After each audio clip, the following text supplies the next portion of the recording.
My mom would be at all my sporting events. Let's say I was playing football. My mother would be on the sidelines, and let's say the action on the field went one way.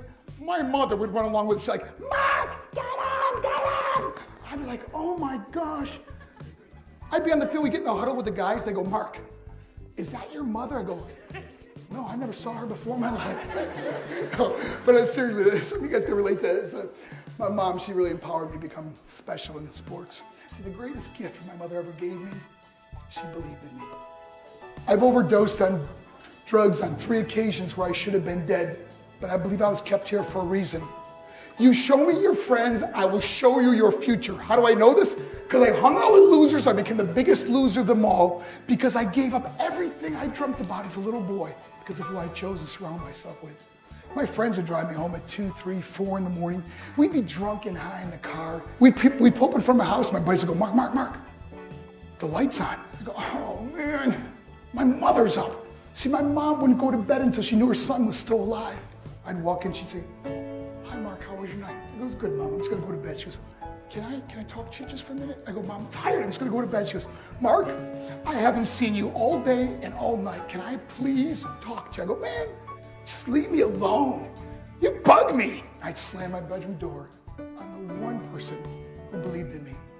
I was on a worldwide tour and I was wrestling overseas in Japan. After my wrestling match, I went upstairs to my hotel and I fell asleep.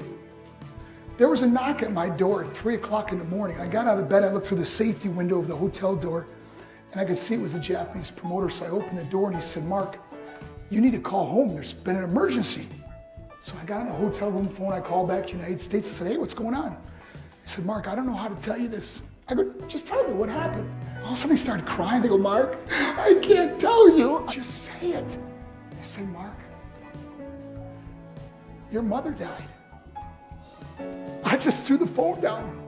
I ran out of my hotel room. I took the elevator to the lobby. When the doors opened up, I just ran out into the street.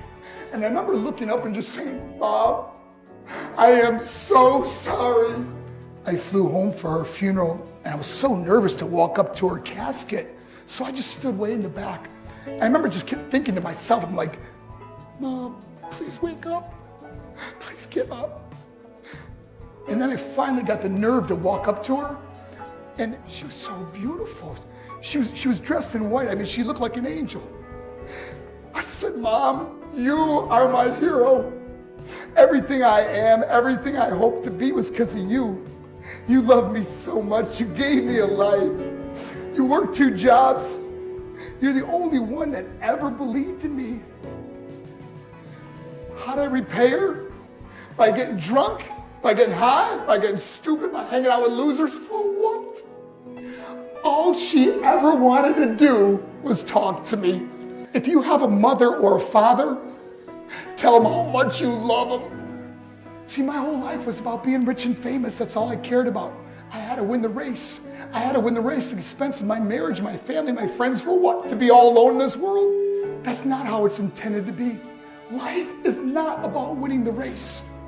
Life is about finishing the race and how many people we can all help finish this race. How we can start being kinder to each other. How we can help the students that are going through adversity right now.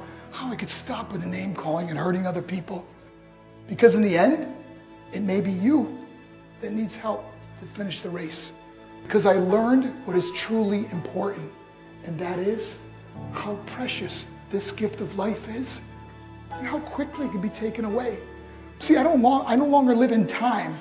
I live in moments. I'm not worried about tomorrow. See, it's not what's in your pocket that matters. It's what's in your heart that truly matters. Love is just a word until somebody comes along and gives it meaning. You are the meaning.